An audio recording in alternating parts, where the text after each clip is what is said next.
Hello student, good evening. I am Yogesh Chandra Shukla, your biology faculty. आप लोगों का बहुत स्वागत है आज क्लास में। मुझे उम्मीद है आप लोग बहुत बेहतर होंगे, स्वस्थ होंगे, सुरक्षित होंगे। स्टार्ट करते हैं आज क्लास। और आज हम पढ़ने वाले हैं लास्ट टॉपिक हम इस चैप्टर का पढ़ेंगे, जिसमें हम ये पढ़ने वाले हैं मतलब जितना भी टॉपिक हमने लास्ट पूरा पढ़ा हुआ है उन सभी चीज़ों को मिलाकर एक साथ कॉम्बिनेशन बनाकर हम चीज़ों को कंप्लीट करेंगे। ठीक है, सारा टॉपिक एक साथ मिलाकर एक सारी चीज़ें जो अभी तक हम लोग पढ़ चुके हैं उन्हीं चीज़ों को मिलाकर हम यहाँ पर पढ़ेंगे। ठीक है, सो टॉपिक बहुत इंटरेस्टिंग है, ध्यान से सुनिएगा, एकदम क्लियर समझ में आएगा, कहीं पर कोई चीजें मिस नहीं होनी चाहिए। ठीक है, सो आज हम क्या पढ़ने वाले हैं? हम पढ़ने वाले हैं बेटा यहाँ पर मास फ्लो के बारे में। मास फ्लो का मतलब ये है कि जो मिनरल्स हैं वो अंदर आते कैसे हैं और पूरा ऊपर तक कैसे जाते हैं। इसे अपन कहेंगे मतलब प्रवाह।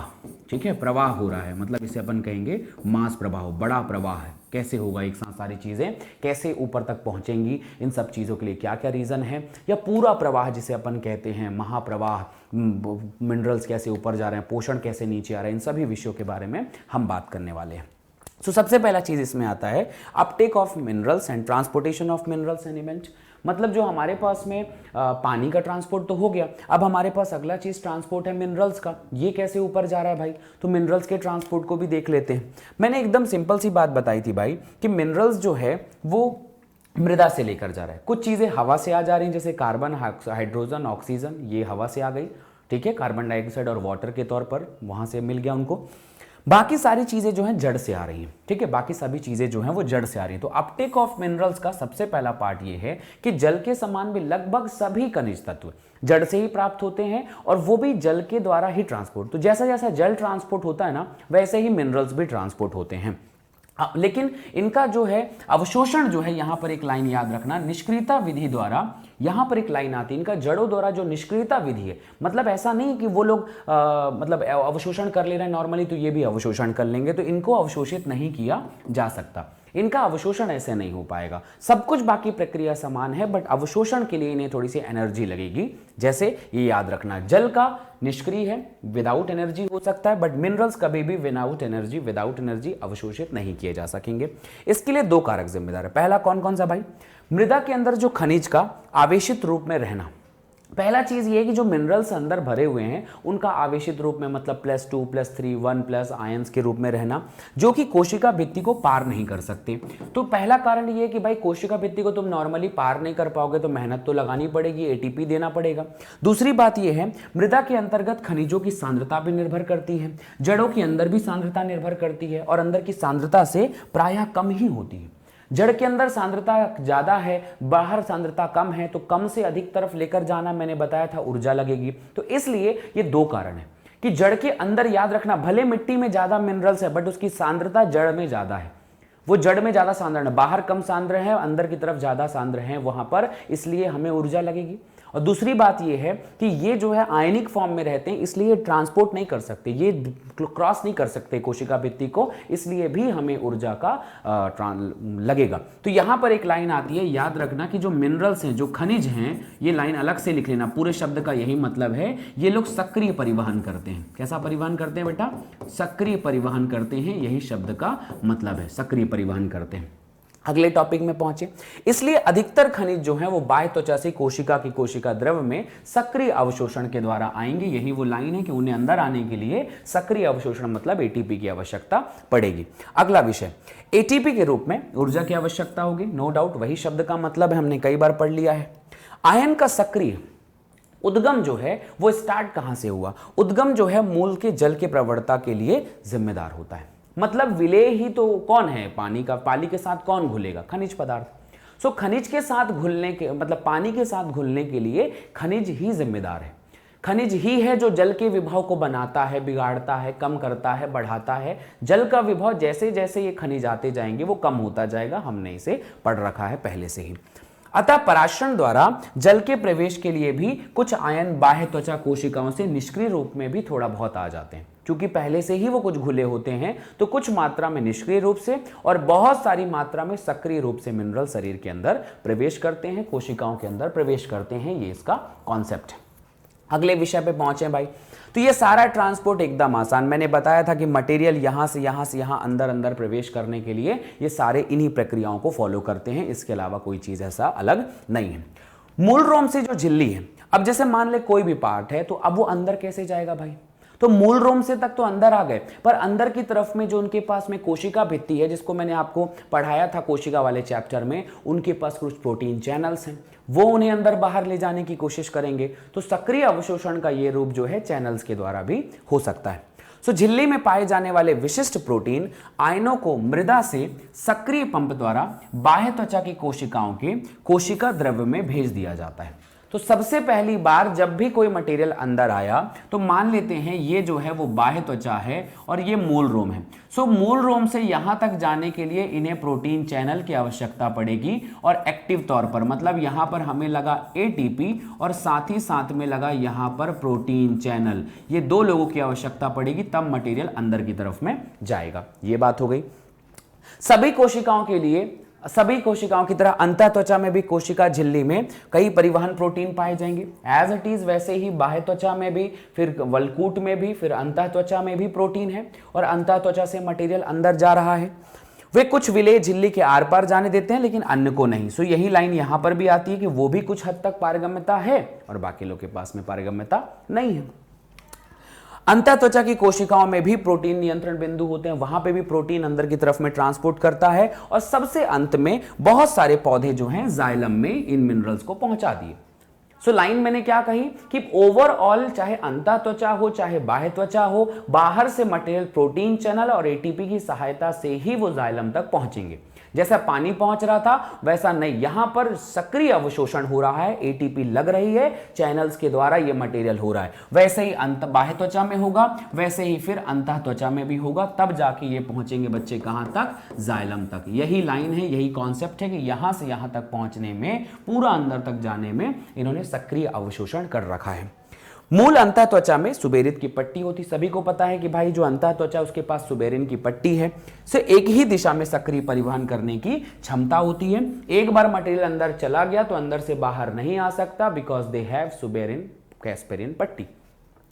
सुबेरिन की पट्टी को ही कैस्पेरिन पट्टी कहते हैं। उस पट्टी से कोई मटेरियल एक बार अंदर चला जाए तो वो वापस नहीं आ सकता। यही इस टॉपिक का कॉन्सेप्ट है। उम्मीद है बहुत आसानी से पूरी चीजें आपको समझ में आ गई होंगी। लाइन भले बहुत बड़ी बड़ी लिखी हुई है, बट मतलब यही है कि मूल रोम से प्रोटीन चैनल की सहायता से, ऊर्जा की सहायता से मटेरियल बाह्य त्वचा में आया, फिर अंतः त्वचा में, फिर जाइलम में आ तो गया, पर वहां से बाहर नहीं जा पाता क्योंकि उनके पास में अंतः त्वचा है और वहां पर है सुबेरिन की पट्टी। दैट्स ऑल, खत्म। अगले पॉइंट पे आते हैं।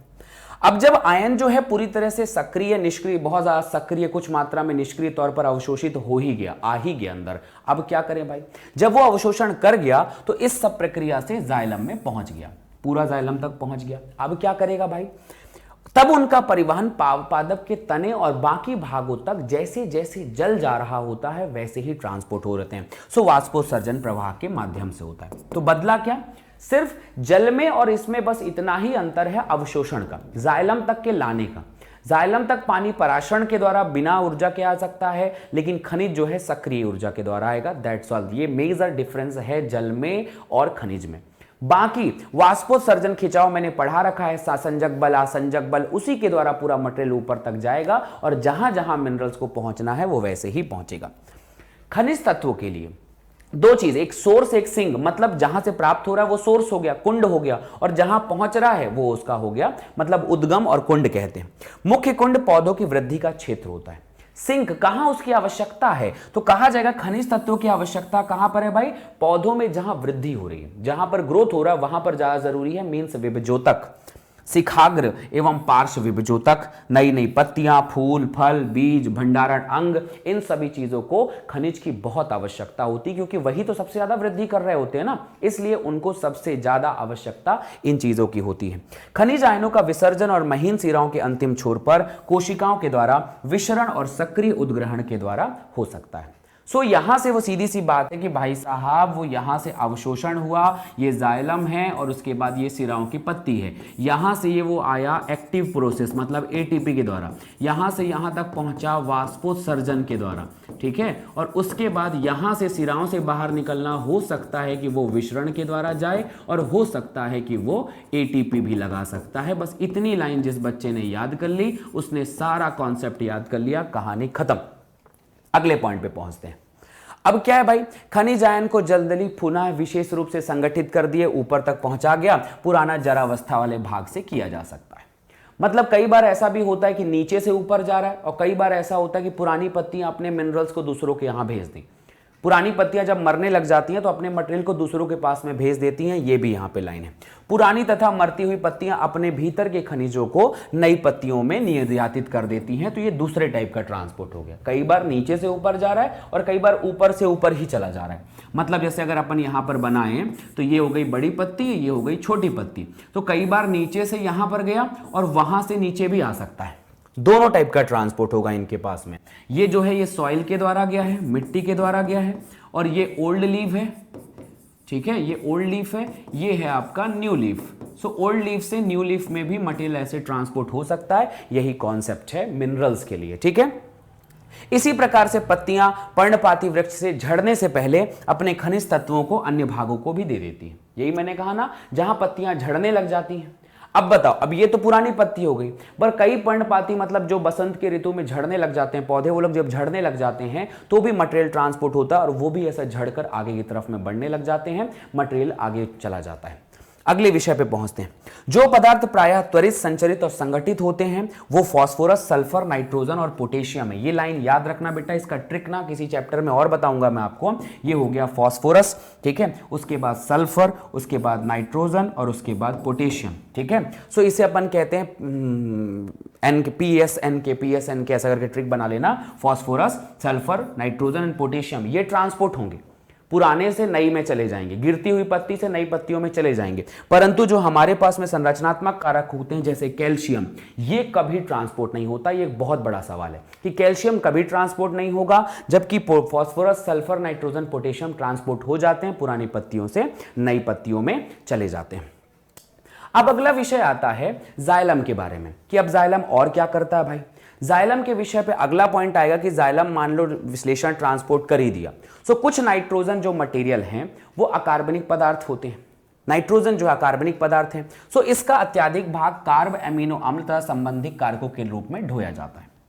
जब भी वो ट्रांसपोर्ट हुआ तो नाइट्रोजन की आवश्यकता बहुत ज्यादा है, और नाइट्रोजन की आवश्यकता के कारण संबंधित कारक को रूप से ढोए गए ऊपर की तरफ में ये ट्रांसपोर्ट जरूरी है। नाइट्रोजन, फास्फोरस भी जरूरी है, सल्फर भी कार्बनिक यौगिक के रूप में पहुंचाए जाते हैं, ये भी पहुंच गए। इसके अलावा जाइलम और फ्लोएम के बीच में भी पदार्थों का आदान प्रदान हो सकता है। मैंने क्या कहा, सबसे ज्यादा पौधों को जरूरत है नाइट्रोजन, वो अमीनो अम्ल के रूप में पहुंच गए। जो सल्फर है वो भी, फास्फोरस है वो कार्बनिक यौगिक के तौर पर अपने नए मटेरियल में पहुंच गए, ठीक है, जहां उनकी आवश्यकता है। जाइलम एंड फ्लोएम इनके बीच में भी ट्रांसपोर्ट होता रहता है, मतलब ये भी अपने भोजन को आदान प्रदान इधर उधर कर सकते हैं, ये भी जरूरी बात है। लेकिन हमें ये बात था, पहले हमें लगता था कि जाइलम सिर्फ जल को लेकर जाता है, लेकिन अब ये बात ऐसा नहीं कि फ्लोएम सिर्फ फूड को लेकर जाता है। बट अब ये क्लियर है कि थोड़े थोड़े मटेरियल दोनों में रहते हैं, जल में भी, जाइलम में भी पूरा थोड़ा सा फूड है और फ्लोएम में भी थोड़ा सा जल है। कि जल केवल अकार्बनिक पदार्थों का परिवहन करता है, ये बात ऐसी नहीं है। वहां पर फ्लोएम कार्बनिक पदार्थों का जैसे पहले किया जाता, पहले ये था कि जाइलम सिर्फ अकार्बनिक पदार्थों को लेकर जाता है, फ्लोएम सिर्फ कार्बनिक पदार्थों को, परंतु ऐसा नहीं है, दोनों मिक्स तौर पर लेकर जाते हैं। इसी को हमें पढ़ना है। चलिए, हमारा अगला विषय आता है बेटा जिसे हम कहते हैं फ्लोएम ट्रांसपोर्ट। अभी तक जो मैंने आपको बताया वो एक शॉर्ट नॉलेज था, और वो फटाफट सारी चीजें हमने कंप्लीट कर दी। मुझे उम्मीद है बहुत क्लियर समझ में आया होगा, और आप एक बार जैसे मैंने बताया ना, फिर से आप उसे रिवीजन करेंगे, एक बार वीडियोस देखेंगे तो आपको बिल्कुल समझ में आ जाएगा कि वो चीज है क्या। सो जाइलम में खनिज कैसे नीचे से ऊपर तक पहुंचा, उसके लिए कहां कहां सक्रिय, कहां कहां निष्क्रिय और कहां कहां वाष्पोत्सर्जन खिंचाव लगा, टॉपिक खत्म। फिर दूसरी बात, नीचे से जाने के अलावा पुरानी पत्ती से नई पत्ती, ये एक नेक्स्ट चैप्टर में आपको बहुत डिटेल में मिलेगा, परेशान बिल्कुल ना। इसके जस्ट बाद वाला चैप्टर में हम ये डिटेल में पूरा मिनरल्स का ही पूरा चैप्टर है, तो वहां पर हमें पूरी तरह से पढ़ेंगे कि कोई मटेरियल पुरानी पत्ती से नई पत्ती में कब गया, नई पत्ती में नहीं आया, क्यों नहीं आया, वगैरह वगैरह, कैल्शियम क्यों नहीं आया, फास्फोरस, नाइट्रोजन, सल्फर क्यों आया, ये सब हम पढ़ते हैं। अब जो हमारे पास में फ्लोएम ट्रांसपोर्ट है, ये हम बात करनी कि जो फ्लोएम है वो कैसे ट्रांसपोर्ट करता है, कैसे मिनरल्स को एक जगह से दूसरी जगह लेकर जाता है, और क्या क्या होता है इसमें। चलिए भाई समझते हैं। फ्लोएम के बारे में एकदम सीधा सा सवाल है, लाइन पढ़ना कि फ्लोएम जो है भाई भोजन बनता कहां है। आपको सबको पता है भाई कि जो फ्लोएम का ट्रांसपोर्ट है from source to sink, source का मतलब स्त्रोत और सिंक का मतलब कुंड। ये स्त्रोत जहां से भोजन को लिया, और कुंड का मतलब जहां उसकी आवश्यकता है, ठीक है। तो सभी को पता है भाई इसका स्त्रोत जो है पत्ती है। अब पत्ती में मान लो यहां पर फ्लोएम है तो पत्ती में बना, ठीक है। उसके बाद ये फ्लोएम है, मान लेते हैं फ्लोएम में आया, और उसके बाद जो है वो जनरली जड़ों में जाकर संरक्षित हो जाता है। ये मान लो जड़ है तो जड़ में जाकर ये स्टोर हो जाएगा, रूट्स में जाकर स्टोर हो जाता है, कई बार दूसरे पत्तियों में जाकर चला जाता है ये पोषण। तो ये ट्रांसपोर्ट किस तरीके का होगा, ये हमारे सामने डायग्राम है। इसी डायग्राम को देखना है, समझना है कि शुरुआती दौर पर क्या होता है कि पत्तियों में बना और जड़ों में जाकर संरक्षित हो जाता है। सवाल को बहुत ध्यान से सुनना। सबसे पहले मान लेते हैं ये लीफ की कोशिका है, यहां पर सबसे पहले बना सुक्रोज बना, सबसे पहले सुक्रो ग्लूकोज ही बनता है प्रकाश संश्लेषण के बाद, और मिलकर सुक्रोज बन गया। मान लो या ग्लूकोज ही बना, चलो ये ग्लूकोज जो है यहां से सोर्स के द्वारा होते हुए आता है। आपको पता होगा फ्लोएम के पास एक कोशिका होती है, कंपेनियन कोशिका, वाहिका कोशिका जिसे अपन कहते हैं। वो वाहिका से अंदर आएगा यहां पर, और ये पहुंच गया फ्लोएम में। फ्लोएम में जब भोजन पहुंचेगा तो कुछ मात्रा में उसे पानी की भी आवश्यकता मिलेगी। सो पानी के साथ मिलकर वो भोजन यहां पर अधिक मात्रा में हो गया।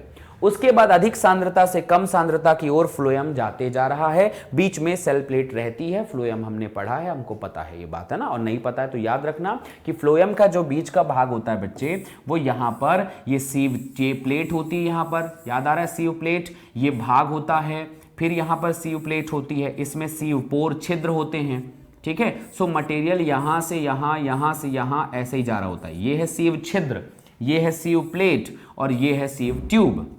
यहां से मटेरियल आगे की तरफ में ऐसे जाएगा। तो जहां अधिक सांद्रण रहेगा उधर से कम सांद्रण की ओर बढ़ते बढ़ते बढ़ते बढ़ते ऊपर ज्यादा, फिर कम, फिर कम, फिर कम, फिर कम होते होते हुए ये रूट की सेल में चला जाएगा। सो आपसे पूछा जाएगा इसका ट्रांसपोर्ट कैसे होता है। आप कहेंगे भाई इसका ट्रांसपोर्ट सोर्स से सिंक के द्वारा होता है। कुंड से, स्त्रोत से कुंड में जाता है। स्त्रोत कौन है, पत्ती है। कुंड कौन है, मान लो अभी जड़ है, जड़ में संरक्षित कर दिया जाएगा। जाओ पूरा पोषण वहीं पर जो है, जो भी पोषण है वो वहीं पर जाकर संरक्षित कर दो। ये ट्रांसपोर्ट हो किससे रहा है, मुख्य रूप से फ्लोएम से। तो फ्लोएम का डायग्राम सबसे पहले याद कर लो भाई, कि याद है क्या, वो वाहिका ट्यूब, सीव प्लेट, सीव पोर, मालूम होगा तभी कहानी आगे बढ़ेगी। तो चलिए भाई स्टार्ट करते हैं कैसे ट्रांसपोर्ट आगे हो रहा है। सो आहार जो मुख्य है वो है शर्करा। फ्लोएम में जो मुख्य ट्रांसपोर्ट हो रहा है, पौधे क्या बनाते हैं, शर्करा भाई। वाहिका उतक के फ्लोएम, वाहिका उतक मतलब वेसल्स जो सेल्स हैं उसके फ्लोएम द्वारा उद्गम से कुंड की ओर जाते हैं। उद्गम से कुंड की ओर जा रहे हैं। तो उद्गम कौन है भाई, याद रख लेना, पत्ती है, यही तो बनता है वो। और कुंड कौन है, मान लेते हैं अभी यहां पर जड़ है, इधर गया। जब बन रहा है तब की बात है। विपरीत परिस्थितियों में इसका उल्टा भी हो जाता है। अभी जो परिस्थिति है वो सीधी है तो चल रहा है, लेकिन विपरीत परिस्थितियों में उल्टा भी हो जाएगा। सो परिवहनित किया जाएगा। सामान्य स्रोत को पौधे का वह हिस्सा माना जाएगा जहां प्रकाश संश्लेषण हो रहा है, जहां पर आहार संश्लेषण हो रहा है, प्रकाश संश्लेषण। पत्ती और कुंड क्या है, वह भाग जहां भोजन एकत्र हो रहा है, जहां भोजन स्टोर हो रहा है। अभी विपरीत परिस्थितियों में स्टोर यूज किया जाएगा। यह स्रोत और कुंड अपनी भूमिकाएं जो है मौसम और जरूरत के हिसाब से बदल सकते हैं। क्या मतलब है इस लाइन का, इस मतलब का यह लाइन है कि मान लो किसी मौसम में पत्तियां पूरी झड़ गई, अब तो पोषण बन ही नहीं रहे, तो पौधों को पोषण कौन देगा, तब फिर वो जड़ से लेकर जाने लग जाएंगे। तो अब जड़ बन गया सोर्स और सिंक बन गई वही पत्तियां। तो ये जड़ और पत्तियों के बीच में सोर्स एंड सिंक बदल जाता है मौसम के अनुसार। ये लाइन बहुत याद इंपॉर्टेंट है, ध्यान रखना कि अभी जो है सोर्स कौन है, पत्ती है, क्योंकि वहां पर बन रहा है, और जड़ क्यों, क्योंकि वहां पर नहीं बन रहा है, संरक्षित कर दी। अब इकट्ठा क्यों किया जाता है, तुम्हारे खाने के लिए नहीं भाई, वो इकट्ठा इसलिए किया गया ताकि किसी परिस्थिति में अगर विपरीत परिस्थिति आ जाए तो वो पोषण को फिर से पौधा उपयोग कर ले। तो इसलिए याद रखना कि जब भी वो पत्तियां झड़ जाएंगी, मौसम बदल गया, पतझड़ का मौसम आ गया, पत्तियां चली गई, कौन करेगा संश्लेषण, तो फिर क्या होगा, पोषण पौधों को कहां से मिलता है, सोचो। तो जो जड़ में वो लोग संरक्षित करके रखे थे ना, अब वो बन गया उद्गम, और जो पत्तियां कल तक नहीं बना पा रही हैं, अभी छोटी छोटी पत्तियां कितना ही बना पाएंगी, तो उनके पास में भेज दिया जाएगा, तो वो सोर्स सिंक बदल गया। ठीक है, तो अगर पत्तियां झड़ गई तो फिर ये अपोजिट हो जाएगा। ये लाइन याद रखना अपने दिमाग में। जड़ों में एकत्र की गई शर्करा बसंत के आरंभ में आहार का स्रोत बन जाती है। Is a very important line, समझ गए होंगे अब इस बात को। इस समय पादप में नई कलिकाएं कुंड का काम करती हैं, नई प्रकार की पत्तियां कुंड का काम करती हैं, और प्रकाश संश्लेषण के साधनों की वृद्धि और परिवर्धन हेतु ऊर्जा की आवश्यकता होती है। तो सोर्स एंड सिंक बदल गया। पहले पत्ती सोर्स था क्योंकि शर्करा बनी वहीं पर, और जड़ सिंक था। अब जड़ स्रोत हो गया, उद्गम हो गया, और सिंक हो गया, कुंड हो गया आपका नई पत्तियां। चूंकि स्रोत और कुंड का संबंध परिवर्तनशील है, अतः दिशा भी बदल सकती है। कभी वो दिशा ऊपर से नीचे और कभी नीचे से ऊपर। इसलिए याद रखना कि फ्लोएम बेटा यहां पर जो है वो दो तरफा ट्रांसपोर्ट करेगा। जाइलम हमेशा एक तरफा ट्रांसपोर्ट करता है, जड़ से पत्ती की तरफ। यूनिडायरेक्शनल ट्रांसपोर्ट है जाइलम का, एंड फ्लोएम का ट्रांसपोर्ट हमेशा याद रखना बच्चे, ये ट्रांसपोर्ट जो है वो दो तरफा ट्रांसपोर्ट करता है। ये लाइन बिल्कुल याद रखिएगा, ठीक है भाई। तो ये दोनों दो तरफा, एक तरफा, दो तरफा, बहुत नीट में सवाल पूछे जाएंगे कि स्रोत और कुंड दो अपोजिट बदल जाते हैं, इसलिए भाई दो तरफा ट्रांसपोर्ट है इनका। जाइलम के साथ यह विपरीत है। जाइलम की गति सदैव नीचे से ऊपर की जाती है, मतलब ये एक दिशा में होगी, किंतु फ्लोएम जो है वो दो तरफा है। यद्यपि वाष्पोत्सर्जन का जल एक तरफा प्रवाह करता है, हमको पता है एक तरफा ही प्रवाह करेगा, किंतु फ्लोएम के रस में भोजन का परिवहन, फ्लोएम में भोजन का परिवहन सभी दिशाओं में हो सकता है। मैंने क्या कहा है, ये लाइन बहुत ध्यान रखना। पहली चीज ये याद रखना, जाइलम है, जाइलम जो है यूनिडायरेक्शनल। यूनिडायरेक्शनल का मतलब तो आप समझ ही गए होंगे, एक तरफा, डायरेक्शनल, ओनल, ठीक है, डायरेक्शनल जिसे हम कहते हैं, ठीक है। अब लेकिन जाइलम के अंदर जो वाटर है, वाटर भी एक तरफा ट्रांसपोर्ट करते हैं, एक तरफ ही ट्रांसपोर्ट करते हैं। अब अगला पॉइंट आएगा फ्लोएम। फ्लोएम कैसे होते हैं? फ्लोएम का ट्रांसपोर्ट है दो तरफा, ठीक है। फ्लोएम का ट्रांसपोर्ट है दो तरफा, ये कभी ऊपर से लेकर नीचे लेकर जाता है, नीचे से ऊपर। परंतु अगर इसमें मैं फूड की बात करूं, भोजन की बात करूं, तो ये जो होता है ये हो जाता है बेटा मल्टी डायरेक्शनल। अब ये शब्द का क्या मतलब है याद रखना, भोजन कहीं भी जा सकता है, लेकिन जाइलम दो ही दिशाओं में, जाइलम ऊपर से नीचे या नीचे से ऊपर।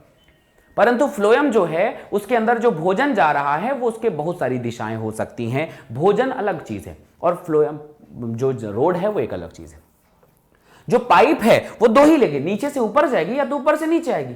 लेकिन फ्लोएम जो है, फूड जो है वो ऊपर से नीचे आया था, नीचे से इधर भी जा सकता है, नीचे से इधर भी जा सकता है, कहीं भी जा सकता है भोजन। तो इसलिए भोजन का ट्रांसपोर्ट अलग चीज है, फ्लोएम का ट्रांसपोर्ट अलग है। ये चार लाइनें अपने दिमाग में बिल्कुल छाप लेना, नीट में कई बार इसके ऊपर सवाल आया हुआ है, ठीक है। सो भोजन सभी दिशाओं में ट्रांसफर हो जाता है जब स्रोत और कुंड जो है शर्करा का उपयोग संग्रहण और अपादान में अलग अलग जगह जा सकता है। फ्लोएम अगर आप देखो इस डायग्राम में, फ्लोएम तो देखो या तो इधर से इधर ला रहा है या तो इधर से इधर जा रहा है, बस। लेकिन सच्चाई ये है कि अगर मैं सिर्फ भोजन की बात करूं तो भोजन देखो यहां से बना है, हो सकता है इस नई पत्तियों में भी चला जाए, हो सकता है यहां से यहां भी आ जाए, यहां से यहां। तो फूड बहुत जगह ट्रांसपोर्ट होता है, लेकिन जो फ्लोएम है वो ऊपर से नीचे ही हमेशा आती है और नीचे से ऊपर ही जाती है। यही बात है, ध्यान पे रखिएगा, समझ में आएगा। फ्लोएम रस में मुख्यतः जल और शर्करा होता है। आपसे पूछा जाएगा फ्लोएम में कौन कौन है भाई, तो आप ये बोल देना कि फ्लोएम में जो है फूड तो है ही, साथ में मतलब जो जल भी है। बिना जल के ट्रांसपोर्ट तो हो नहीं सकता, हमें माध्यम की आवश्यकता पड़ती है। लेकिन अन्य शर्कराएं, हार्मोन्स, अमाइनो अम्ल आदि भी स्थानांतरित हो जाते हैं। सो फ्लोएम क्या क्या ट्रांसपोर्ट कर रहा है? सारे फूड, अमाइनो एसिड, हार्मोन्स, शर्कराएं, ठीक है, ये सब चीजें, साथ में जल, इनका भी ट्रांसपोर्ट करेगा। ये हो गया फ्लोएम का काम। फ्लोएम के अगले पार्ट पे आते हैं भाई, इसे अपन कहते हैं मास फ्लो हाइपोथेसिस या प्रेशर फ्लो कहते हैं इसे। मास फ्लो हाइपोथेसिस का मतलब ये होता है कि ये सारे मटेरियल जो है वो सारी चीजें ट्रांसपोर्ट कैसे होती हैं, ठीक है। मास फ्लो एकदम मतलब सब चीजें एक साथ, दाब प्रवाह परिकल्पना इसे अपन कहते हैं, इसे अपन कहते हैं दाब प्रवाह परिकल्पना, ठीक है। ये कैसे ट्रांसपोर्ट, ये परिकल्पना ही है, कुछ फिक्स चीज नहीं है, सामान्यतः ट्रांसपोर्ट होता है। वही चीज जो मैं अभी आपको समझाया था वही आपको एक बार फिर से बता देता हूं, ठीक है। देखो भाई, अब ये डायग्राम आप लोग को थोड़ा सा इंग्लिश में, बट कोई परेशानी की बात नहीं, बहुत आसानी से समझ में आ जाएगा। नहीं आएगा तो हम इसको नॉर्मल तरीके से भी समझा सकते हैं, कोई परेशानी की बात नहीं होगी। चलो भाई सवाल सुनते हैं, होता क्या है।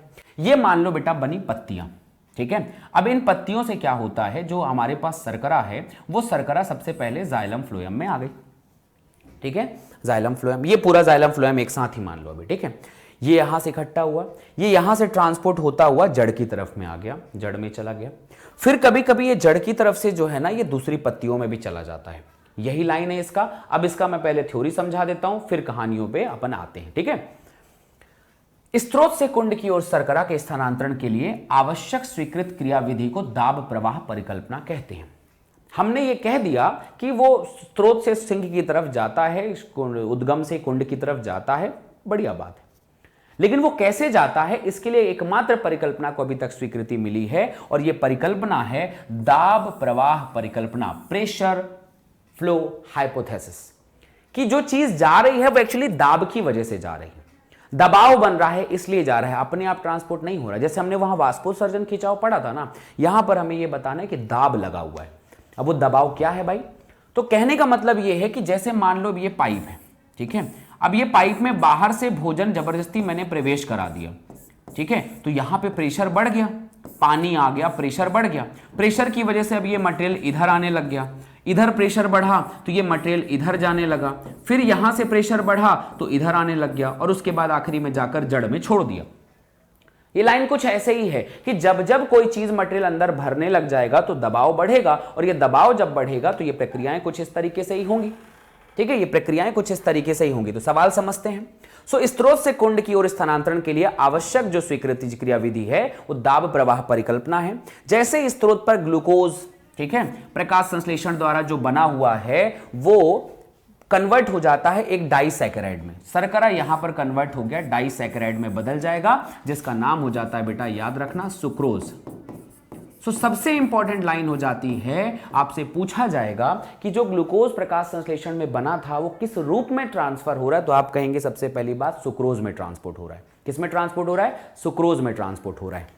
अगली प्रक्रिया, इसके बाद ये शर्करा जो सखी कोशिकाएं, वाहिका कोशिकाएं हैं, कंपेनियन सेल जिसे अपन कहते हैं, क्या कहते हैं बेटा, यहां पर कंपेनियन सेल कहते हैं, कंपेनियन सेल के द्वारा वहां पर पहुंच गया कंपेनियन सेल में, बाद में वहां से सक्रिय परिवहन के द्वारा जीवित फ्लोएम चालनी नलिका में पहुंचेगा। बहुत ध्यान से सुनना, क्या कहा है मैंने, पहले ग्लूकोज बना सुक्रोज, फिर सुक्रोज क्या किया, वहां पे कंपेनियन सेल में पहुंचा, फिर वो सक्रिय परिवहन के द्वारा फ्लोएम में पहुंच गया, वहां से वो एक्टिव ट्रांसपोर्ट के द्वारा जीवित फ्लोएम की चालनी नलिका मतलब सीव कोशिका में पहुंच गया, संचरित हो गया।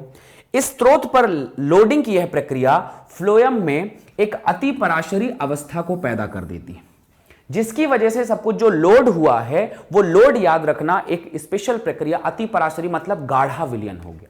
गाढ़ा होने की वजह से पानी वहां पे अंदर आ जाएगा, और ये जैसे ही गाढ़ा होगा तो बाहर का जाइलम का जल पराशरण के द्वारा फ्लोएम में चला जाएगा और पराशरण दाब को और बढ़ा देगा। पराशरण द्रव फ्लोएम में बनता है तो फ्लोएम रस उच्च दाब से निम्न दाब की ओर चला जाता है। कुंड पर पराशरण दाब धीरे धीरे घटते रहना चाहिए। क्या कहा गया भाई यहां पर, तो आप इस लाइन को समझो, यहां पर फटाफट एक लाइन बनाते हैं कि मान लो कि ये पोर्शन है हमारा पत्ती, ठीक है, ये है हमारा जिसे अपन कहते हैं सखी कोशिका कंपेनियन, और ये है हमारा फ्लोएम, ठीक है। अब बनाते हैं यहां पर, और ये हमारा जाइलम, यहां पर बना बेटा सबसे पहले ग्लूकोज, अब ग्लूकोज कन्वर्ट हो गया यहां पर सुक्रोज में, सुक्रोज से ये आया सखी कोशिका मतलब कंपेनियन कोशिका में, ठीक है, यही इसका नाम है, कंपेनियन, हिंदी इंग्लिश दोनों पढ़ा रखा था। यहां से ये यहां पर आता है बेटा एक्टिव ट्रांसपोर्ट के द्वारा, मतलब यहां पर लगेगी ऊर्जा, एटीपी लगेगी, और एटीपी के बाद ये मटेरियल जब यहां पर आया तो इसकी वजह से वाटर H2O यहां पर एंटर करेगा, इसकी वजह से मटेरियल भी भर गया, वाटर भी आ गया, यहां पर जो दाब है वो अधिक हो गया। अब अधिक दाब से कम दाब की ओर मटेरियल नीचे की तरफ में जाने लग गया। दैट्स ऑल, इतनी ही लाइन मैंने आपको बताई है। तो ये भी वही लाइन है भाई, ये देखो यहां पर बना ग्लूकोज, ये जो डायग्राम वही बता रहा है, ग्लूकोज फिर यहां से कन्वर्ट हो गया वो सुक्रोज में, यहां से यहां कंपेनियन सेल में सब नॉर्मल प्रोसेस, फिर यहां पर लगा एटीपी, यहां पर दाब जो है वो बढ़ गया, यहां से पानी इधर गया, अधिक दाब है, नीचे की तरफ मटेरियल जाने लग जाएगा, अधिक दाब से कम दाब की ओर, ठीक है। सेम टू सेम जब ये करते हुए सीव प्लेट, सीव ट्यूब, बिल्कुल याद रखना बच्चे की कंपेनियन की जो चालनी नलिका है इसे हम कहते हैं सीव, चालनी पट्टिका, चालनी पट्टिका कहते हैं, और इसमें छिद्र पाए जाते हैं, उसे हम कहेंगे चालनी छिद्र, सीव ट्यूब और सीव पोर, इन्हीं से ही मटेरियल नीचे जाता है। अब वो अधिक से कम की तरफ आ गया, जब वो जड़ में पहुंचे कम तो पानी वापस चला गया, और ये जड़ की तरफ फिर सक्रिय प्रक्रिया के द्वारा बाहर निकले, यहां पर फिर लगा एटीपी और पानी बाहर निकल गया, जड़ में जो है वो जाकर संरक्षित हो गया, इकट्ठा हो गया। क्या लाइन कहती है, एक बार फिर फ्लोएम रस से शर्करा को बाहर करने, फ्लोएम रस से शर्करा को बाहर करना है और उस कोशिका तक जहां शर्करा ज्यादा सेल्यूलोज में जो है वो बदलती है, ले जाने के लिए सक्रिय परिवहन आवश्यक है। फिर हमें वहां से नीचे की तरफ लाना है, शर्करा को स्टार्च बनाना है, सेल्यूलोज में बदलना है, नीचे लेकर आना है हमें। अब उन्हें कन्वर्ट करना है नीचे की तरफ में। जैसे ही शर्कराएं हटी, पराशरण दाब घट गया और जल फ्लोएम के बाहर चला गया। जल फ्लोएम के बाहर अपनी जगह पर चला गया और ये सब लोग पहुंच गए जड़ पे। जहां पे भी सेल्यूलोज चाहिए, जहां पर भी आपको शर्करा बनानी है, जहां पर भी कुछ चीजों को संरक्षित करना है, वो वहां पर होगा। चाहे वो जड़ हो, चाहे वो खुद तना हो, चाहे वो खुद पत्ती हो, कहीं पर भी हो। समझ रहे हैं? तो ये जो नीचे सिंक दिखाई दे रहा है, ये कोई भी भाग मान लेते हैं रूट सेल है। तो यहां से जैसे ही वो यहां से शर्करा इधर गई तो पानी इधर से इधर चला गया।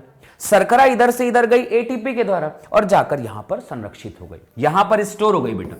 ये यहां पर क्या हो गया? स्टोर हो गया और पानी इधर की तरफ में आ गया। पानी अपोजिट डायरेक्शन पे आ जाएगा। ठीक है भाई। एक बार फिर फ्लोएम शर्करा को बाहर कर दिया, जल फ्लोएम से बाहर चला गया। फ्लोएम तक की जो सीव ट्यूब है, जिसे अपन चालनी नलिका कहते हैं, ये चालनी नलिका जो है वो क्या करेगी? चालनी नलिका जो है वो कोशिका से बना होता है, इसकी रचना करेगा और अंतिम भित्ति के छिद्र में, जिसे चालनी पट्टिका कहते हैं, उसके द्वारा वो आगे की तरफ में बढ़ने लग जाएगा। ये पूरा कॉन्सेप्ट मैंने उसी विषय को आपको समझाया है। डायग्राम आप देख लेंगे तो आपको बिल्कुल समझ में आ जाएगा। कोशिका द्रव्य तंतु चालनी पट्टिका के छिद्र से इधर से प्रवेशित होता है और लगातार ऊपर से नीचे की तरफ में जाने लग जाता है। जब ये जाएगा तो इसी आधार पर यह प्रवाह बनना शुरू होगा और इसी को अपन कहते हैं बेटा दाब प्रवाह। जब एक से दूसरे में वो ट्रांसपोर्ट होना शुरू हो जाएगा, तभी हम उस लाइन को कहेंगे कि दाब प्रवाह कहलाएगा। दाब प्रवाह के मटेरियल होंगे, उसके हिसाब से ही सारी चीजें आगे बढ़ेंगी। तो एकदम सीधा सा लाइन यहां पर हमने पढ़ा बेटा, अगर जिसको ये समझ में आ गया ना, उसे सब समझ में आ जाए। फिर वही एटीपी की प्रक्रिया, फिर वहीं जाना, फिर स्टोर होना, वही कार्यक्रम है, कुछ अलग से तो है नहीं। अंतिम पॉइंट पर, इसी बीच पर कुंड पर आने वाली शर्करा फ्लोएम से सक्रिय रूप से शर्करा के रूप में बाहर निकल गई। अब वो वहां से मटेरियल बाहर निकल गया। फ्लोएम में विलय की क्षति से एक उच्च जल विभव पैदा होता है और अंत में पानी जल के जाइलम के पास आ गया।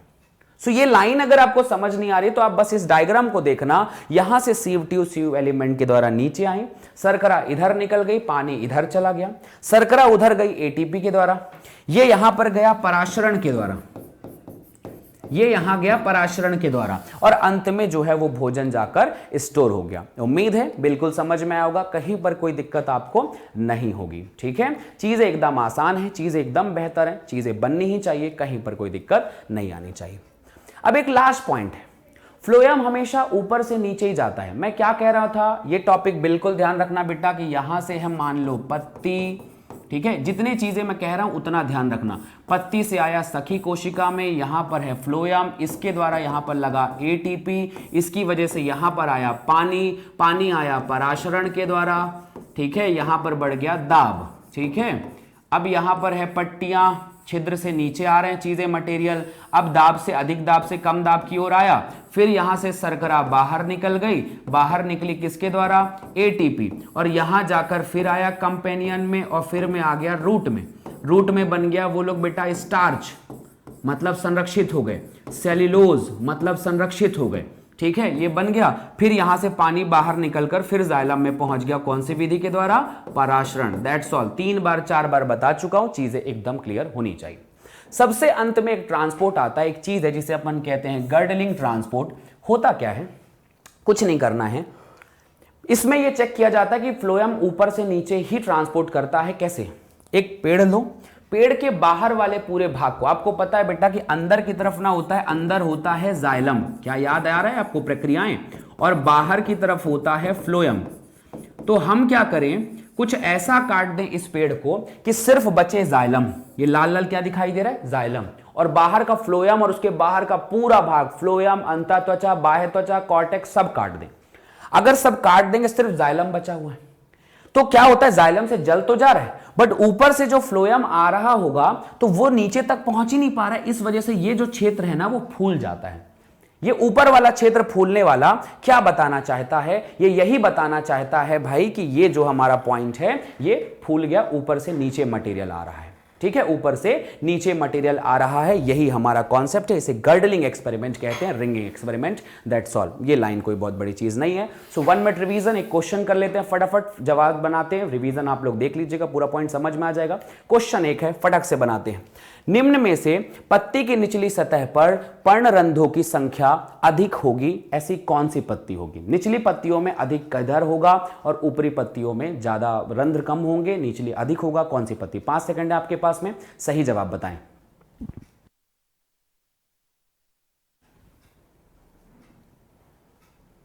ये सही जवाब होना चाहिए। क्या है भाई? पृष्ठाधारी पत्ती। इसके बारे में हमने बता दिया, पृष्ठाधारी पत्ती कहते हैं इसको। ये पत्ती द्विबीजपत्रियों की होती है बेटा, याद रखना। द्विबीजपत्रियों की पत्ती जो होती है वो नीचे की तरफ में स्टोर रहती है। उम्मीद है ये टॉपिक समझ में आया होगा। हम नेक्स्ट क्लास में पढ़ेंगे बेटा नया चैप्टर, जिसमें हम मिनरल न्यूट्रिशन के बारे में बात करेंगे। गर्डलिंग एक्सपेरिमेंट एकदम आसान था, समझा दिया ना, उसका पीपीटी आपको मिलेगा, थ्योरी एक बार देख लीजिएगा, ठीक है। So thank you so much, अपना ध्यान रखिएगा। अगर कोई टॉपिक में कहीं मिस्टेक, अगर आपको परेशानी लगी या दिमाग में नहीं बैठे तो एक बार फिर से वीडियो देखना, एकदम समझ में आएगा बच्चे। और इसका कुछ टॉपिक ना अभी नेक्स्ट टॉपिक में आपको थोड़ा सा मिलने का आएगा तो समझ में आ जाएगा। फ्लोएम का ट्रांसपोर्ट तो मैं पहले ही बता दिया था, कहां से कौन कैसे लोड हुआ, कैसे निकला, थ्योरी एक बार देख लेना। एनसीईआरटी की लाइनें बहुत आसान है, बाकी मेरा पॉइंट आप लोग ध्यान रखेंगे, समझ में आ जाएगा। थैंक यू सो मच, मिलते हैं नेक्स्ट क्लास में, बाय बाय।